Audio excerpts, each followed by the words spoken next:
எல்லாருமே எப்படி இருக்கீங்க? நல்லா இருக்கீங்களா? எல்லாருமே நல்லா இருப்பீங்கன்னு நினைக்கிறேன். நாங்கள் ரொம்ப ரொம்ப சந்தோஷமாக இருக்கோங்க. சொந்தங்களை இன்றைக்கி சனிக்கிழமை வேறு, பிள்ளைகளுக்குமே லீவு. நம்ம வீட்டில் என்ன சமைக்க போகிறோம்னா கொஞ்சம் சூர மீன் கறி தான் கிடச்சிருக்கு. இந்த சூர மீன் கறியை வச்சு ஒரு ருசியான கிரேவி பண்ணி குடும்பத்தோடு சாப்பிட போகிறாங்க.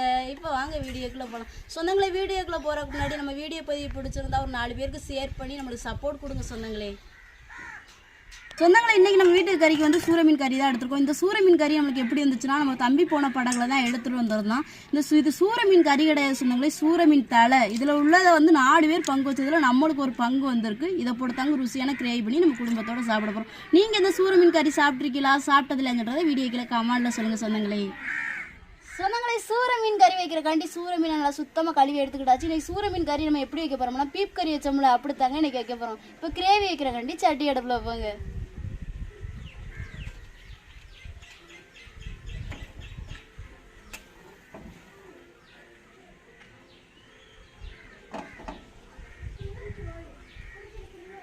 எண்ணெய் சூடாயிருச்சுங்க, கறி மசாலா பட்டை போட்டுக்கிறோம்.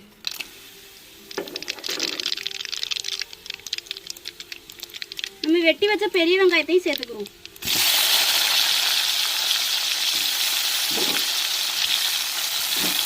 வெங்காயம் நல்லா வதங்கி வரட்டும். நல்லா வெங்காயம் பொன்னிறமா வதங்கி வந்துருச்சு. நம்ம வெட்டி வச்ச தக்காளி இஞ்சி பேஸ்ட்டையும் சேர்த்துக்கிறோம்.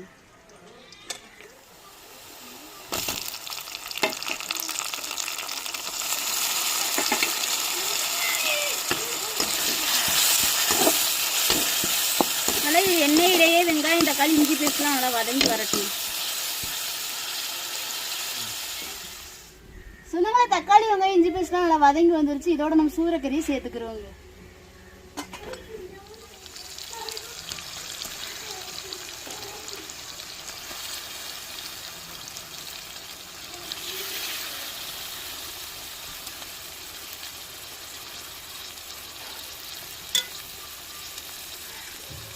தேவையான உப்பு சேர்த்துக்கிறோங்க.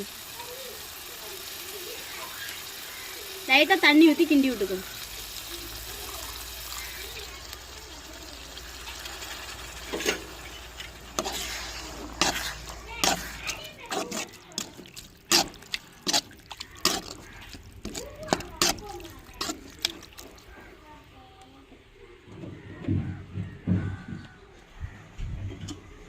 சொந்தங்களை தக்காளி வெங்காயத்தோட சூரக்கறி கொஞ்சம் நேரம் வெந்து வரட்டும். அதுக்குள்ளேயே போய் மசாலா அரைச்சிட்டு வந்துடுவாங்க. ஒரு கையளவு தேங்காய் சேர்த்துக்குருவோங்க. தேவையான மஞ்சத்தூள் சேர்த்துக்குருவோங்க. தேவையான மிளகாத்தூள் சேர்த்துக்குருவோங்க. மட்டன் மசாலா சேர்த்துக்குருவோங்க. கொஞ்சம் தண்ணி ஊற்றிக்கிடுவோங்க.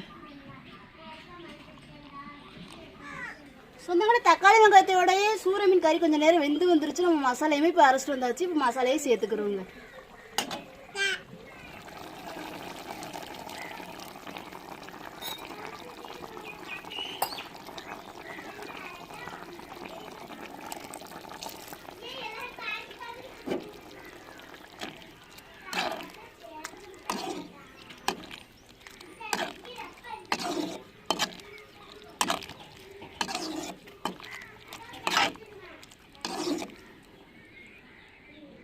சொந்தங்களை ருசியான சூர மீன் கறி ரெடி ஆயிடுச்சு. இறக்கி வச்சுக்கிறோங்க.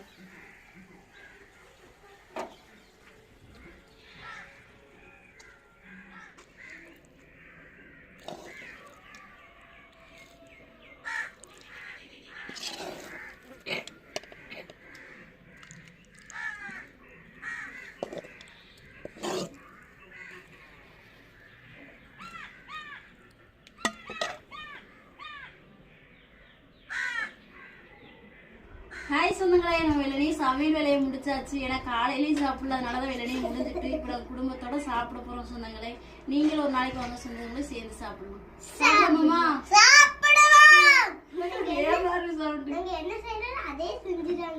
அப்படித்தான்.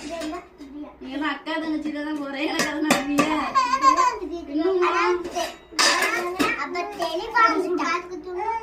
இன்னுமா அக்காவா? எப்படி உள்ளவங்க சாப்பிட்டு கை தட்டி அப்படி வாடி நாபி படகு இப்படிதான் கை வச்சு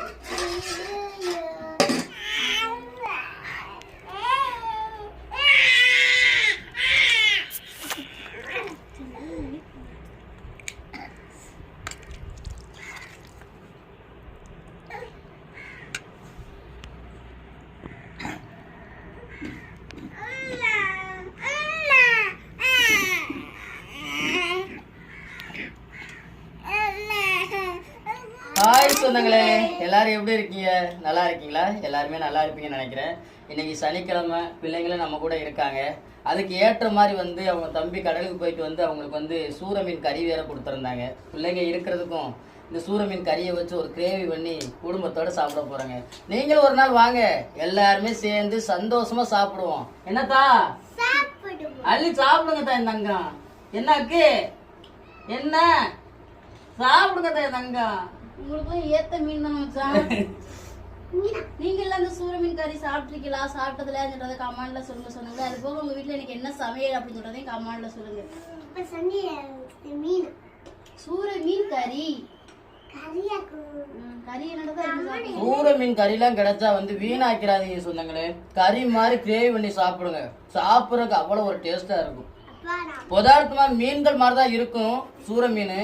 ஆனா அதோடைய சதை வந்து கறி மாதிரி இருக்கும். அடுப்புல கிடக்கும் போதே அப்படி வேகமா அப்பவே கறி ஆயிரும். அது கடையில வந்து மீன் கணக்கா இருக்கும். நம்ம அடுப்புல போட்டு வெந்துகிட்டு இருக்கே அது அப்படியே கோழி கறி கணக்காயிரும். நல்லா இருக்கு. கோழிக்கறியோட நல்ல ஒரு டேஸ்ட்ல இருக்கும். கோழிக்கறியோட இந்த கறி ரொம்ப ரொம்ப நல்லது சொல்லுவாங்க. அதனால உடலுக்கு சூடு. இது வந்து நம்ம கடல் மீன்ல வந்து கடல்ல வந்து அதாவது தானா உருவாறதுனால எவ்வளவு ஒரு சத்து தெரியுமா சொன்னாங்களே. என்னத்தா இப்ப இது என்ன கறி? கோழிக்கறியா? சாப்பிடுங்க. நீங்க என்ன நினைச்சு சாப்பிடுங்க. ஆனா அது கறி. என்னத்தா நல்லா இருக்கா நல்லா இல்லையா? சாப்பிடுங்க, அள்ளி சாப்பிடுங்க. நீங்க என்னத்தா? இருக்கு 2-3 வீடியோக்கு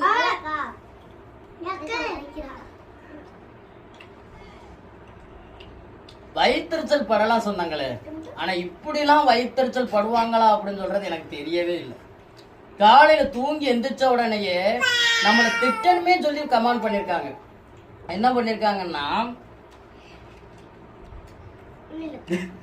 சிரிப்பு தான் வருது. நேத்து லைவ்ல சொல்லியிருந்தல்ல மசாலா வியாபாரம் பண்ண போறேன்னு.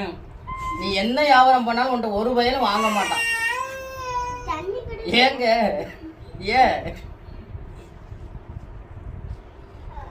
யார் எந்த தொழில் தொடங்கினாலும் வந்து அவங்க வாங்குவாங்க, இவங்க வாங்குவாங்க, இவங்க நம்மளுக்கு சப்போர்ட் பண்ணுவாங்க அப்படின்னு சொல்லி ஆரம்பிக்கிறது கிடையாது. அவனுடைய வளர்ச்சிக்கு அவன் ஆரம்பிப்பான். அவன்கிட்ட வாங்கக்கூடிய மக்கள் அவன்கிட்ட வாங்குவாங்க. ஒருத்தர் 2 பேர் சொல்றத வச்சுலாம் வந்து எதுவும் நடக்க போறது இல்லை. ஒரு விஷயம் எல்லாருமே தெரிஞ்சுக்கிறங்க. மனிதன் தான், மனிதனுக்குள்ள எல்லா குணாதிசயம் இருக்கும். வயிற்றுச்சல் படுங்க, ஆனா அது ஒரு அளவா படுங்க. உங்களோட சோத்துக்கு வந்து நிக்கல, கஞ்சிக்கு வந்து நிக்கல, அதுவே உங்களுக்கு ஒரு வயிற்றுச்சலா இருக்குன்னா உங்களோட சோத்துக்கும் கஞ்சிக்கும் வந்தேன்னா எந்த அளவுக்கு பண்ணுவீங்க? நல்ல வேளைக்கு நான் உழைச்சு நான் சாப்பிட்றேன். உங்களுடைய உழைப்பை கொண்டு வந்து நான் சாப்பிடல. ரொம்ப வயிறு எறிறீங்க, நல்லா எறிங்க. ஒரு நாள் கருவி போயிடும். புரிஞ்சு கமெண்ட் பண்ணுங்க சொந்தங்களே. எல்லாத்தையும் வயிற்றுச்சல் படுங்க சொந்தங்களே. ஒரு நாள் கருவி போயிடும். திங்கிற சோறு வயிற்றுல நிக்காது.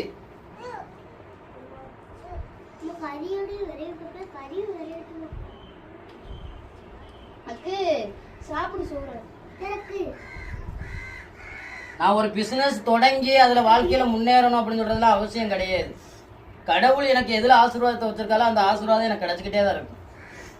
இதே 3 பிள்ளைகளை வச்சு இந்த சோசியல் மீடியாவில் வீடியோ பண்ணிக்கிட்டு மீன் வியாபாரம் பண்ணிக்கிட்டு தான் இருக்கேன். கடவுளுடைய ஆசீர்வாதம் நடந்துக்கிட்டு தான் இருக்கு. அதே மாதிரி நான் எதை தொட்டாலும் ஆசீர்வாதம் நடக்கத்தான் செய்யும். பொண்ணை கொடுத்தவர் பொருளை கொடுப்பாரு. பொண்ணை கொடுத்தவர் எப்படி பொருளை கொடுப்பாரு? அதுக்கு தகுந்தவர் நம்ம ஊழியம் பண்ணும் போதுதான் பொருளை கொடுப்பாரு. நான் ஒரு மீனவனா மீன் வியாபாரம் பண்றேன். நான் ஒரு மீனவனா சோசியல் மீடியா வச்சிருக்கேன். கடவுள் அதுல எனக்கு ஆசீர்வாதத்தை கொடுத்துக்கிட்டு தான் இருக்காரு. என் பிள்ளைய தேவைகளை சந்திச்சுக்கிட்டு தான் இருக்காரு. என் மனைவியுடைய தேவைகளை சந்திச்சுக்கிட்டு தான் இருக்காரு. இன்னைக்கு என் குடும்பத்துக்கு என்ன தேவையோ அதையும் சந்திச்சுக்கிட்டு தான் இருக்காரு. உங்களுடைய வயிற்றுச்செல்லாம் ஒண்ணும் செய்யாது சொன்னாங்களே. நான் எந்த சூழ்நிலையில இருந்தாலும் இன்ன வரையும் நான் யார் மேலையும் பொறாமப்பட்டது கிடையாது, வயிற்றுச்சல் பட்டது கிடையாது. இன்னமும் நான் ஏமாந்தா கூட வர்றவங்களுக்கு உதவி செஞ்சுக்கிட்டு தான் இருப்பேன். உழைக்காம எப்படி நாங்க எவ்வளவுக்கு முன்னேற முடியும்? என் குடும்பம் ஓடுமா? தக்கன எங்களுக்கு உழைப்பு இருக்கு சொன்னாங்க. எனக்கு 500 ரூபா தேவைன்னா எங்களுக்கு 500 ரூபா கடவுள் போசிப்பார். அப்படித்தான் என் குடும்பம்.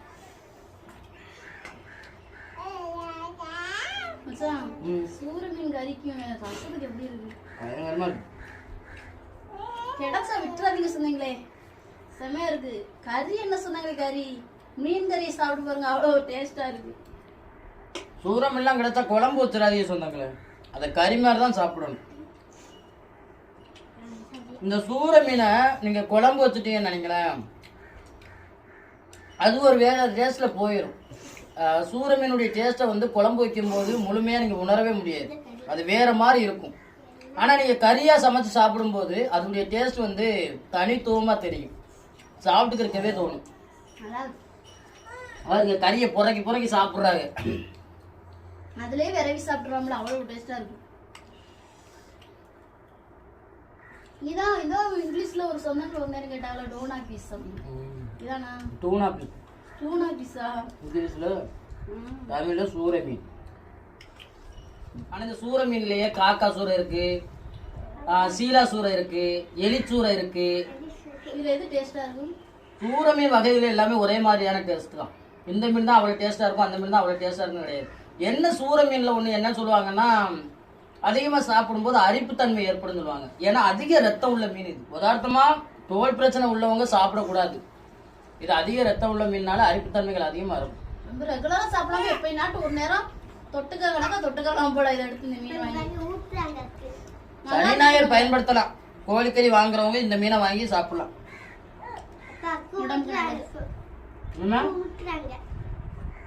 அக்காவுக்கு ஊட்டுறீங்களாக்க ஊட்டுங்க.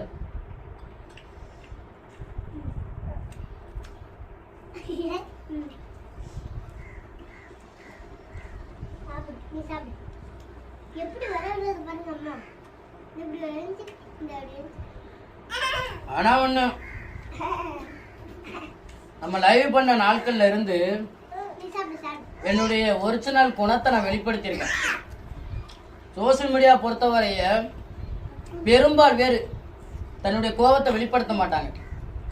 ஏன்னா தன்னுடைய கோபத்தை வெளிப்படுத்தும் போது வெளியே இருந்து பாக்குறவங்களுக்கு வந்து கோபம் அதிகமாகிட்டு தான் இருக்கு. ஏன்னா சோசியல் மீடியாவில் வீடியோ போட்டுக்கிட்டு நம்மளே திட்டுறான், நம்ம மேலே கோவப்படுறான் அப்படின்றது.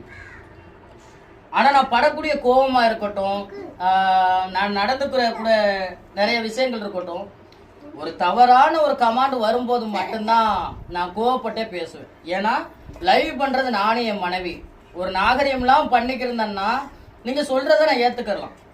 அப்ப நல்லா பண்ணிக்கிட்டு இருக்கும் போதே நீ திட்டினா அப்ப நானும் திட்டத்தானே செய்வேன். அந்த ஒரு விஷயத்தை தான் நான் பண்ணியிருக்கணும், அவளையே சம்பந்தம் இல்லாம யாரையும் நான் திட்டினதெல்லாம் கிடையாது.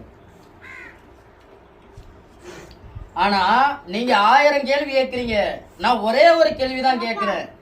ஆனா உங்களால பொறுத்துக்க முடியல அந்த ஒரு கேள்வியே. இதே மாதிரிதாங்க எல்லாருக்குமே. 2 அடி அடிச்சா கூட அந்த வலி மாறிடுங்க, சொல்லால அடிக்கிற வலி மாறவே செய்யாது. அப்படித்தான் நீங்க சொல்லால அடிக்கிறீங்க, என்னால மாத்திக்கிற முடியல, அதோட என்னுடைய கோபத்தை நான் வெளிப்படுத்துறேன். சம்பந்தம்னா எத்தனை பேரோ கமெண்ட் பண்றாங்க, அத்தனை பேரையுமா நான் பேசுறேன்? இல்லையே. என் குடும்பத்தை பேசுறவன நான் திட்டுறேன். ஏன்னா நான் உண்ட சோத்துக்கு வந்து நிக்கல, கஞ்சிக்கு வந்து நிக்கல. இல்ல நான் உழைக்க தெரியாம என் பொண்டாட்டி பிள்ளைகளை உங்க வீட்டுக்கு பிச்சை எடுக்கிறதுக்கு அனுப்பல. நாலு பேர் எப்படி சோசியல் மீடியால போட்டு அவனுடைய குடும்ப வாழ்க்கையை நடத்தி கொண்டு போறாங்களோ அதே மாதிரி தான் நாங்களும் பண்றோம். ஏன்னா 3 பொட்டை பிள்ளை வச்சிருக்கோம். இன்னைக்கு காலத்துக்கு வந்து ஒரு உழைப்பு உழைச்சு குடும்பத்தை சரி பண்ண முடியாது. எனக்கு வீடியோ எடுக்க தெரியும், எடிட் பண்ண தெரியும். அதனால நான் ஒரு வீடியோ கிரியேட்டர் பண்ணி அது மூலமா நாங்க சமைக்கிறத வீடியோ போட்டு அதுல கொஞ்சம் வருமானம் வந்துச்சுன்னா ஏதோ நல்லது கெட்டதை பார்ப்போம். அங்கிட்டு மீன் வியாபாரத்துல கொஞ்சம் வருமானம் வந்தா நல்லது கெட்டதை பார்ப்போம். அது உங்களுக்கு பிடிக்க மாட்டேங்குது.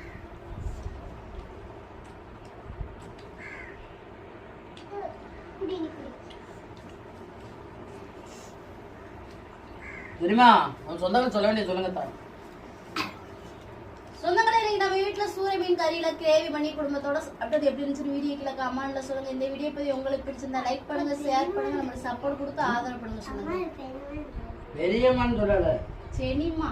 செனிமா அம்மா மாதிரி தானே. உங்களுக்கு அம்மானா எனக்கு அம்மா தானே.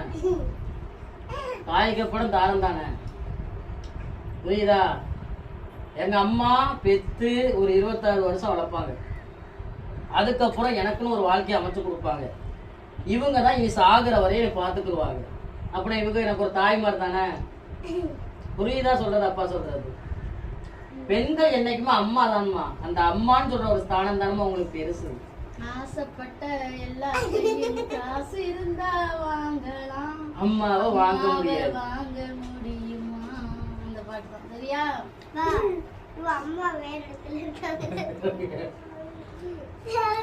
சொந்தங்க இந்த ஒரு வீடியோ பத்தி உங்களுக்கு பிடிச்சிருந்தா இந்த வீடியோ லைக் பண்ணுங்க, மறக்காம நம்ம சேனலை சப்போர்ட் பண்ணி சப்ஸ்கிரைப் பண்ணுங்க, உங்க நண்பர்களுக்கு வீடியோ ஷேர் பண்ணி உங்களுடைய புல் சாப்பிட்டு நம்ம சேனலுக்கு கொடுங்க. வேற ஒரு கடல் சார்ந்த தகவலாக இருந்தாலும் மீன்கள் சார்ந்த தகவலாக இருந்தாலும் நம்ம வீடியோக்களை கமெண்ட் பண்ணுங்க. நான் ஒரு மீனவனா கடல் மேல பற்றி சில அனுபவங்களையும் சில மீன்களை பற்றி தெரிஞ்சுக்கிற விஷயங்களையும் உங்களுக்கு வீடியோ மூலமா பகிர்ந்துக்கிறேன். இந்த ஒரு வீடியோ பத்தி உங்களுக்கு எல்லாருக்கும் பிடிச்சிருந்தா அடுத்த வீடியோ சந்திக்கிறேன். நீங்களே எங்க வீட்டுக்கு வந்து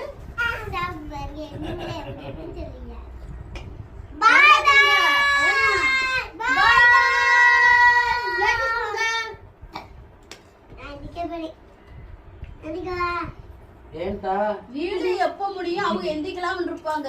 இவங்க எப்ப வீடியோ முடியும் அந்த வார்த்தை டைட்டில் சொல்லணும்னு இவங்க இருப்பாங்க. நிஸ்மா இல்லைன்னா தான் நான் சொல்லவே சொன்னங்களே, இல்லைன்னா நிஸ்மா ஆர்வமா அப்படியே அந்த வார்த்தையை சொல்றதுக்காண்டி என்ஜாய் பண்ணுங்கன்றக்காண்டி இருப்பாங்க.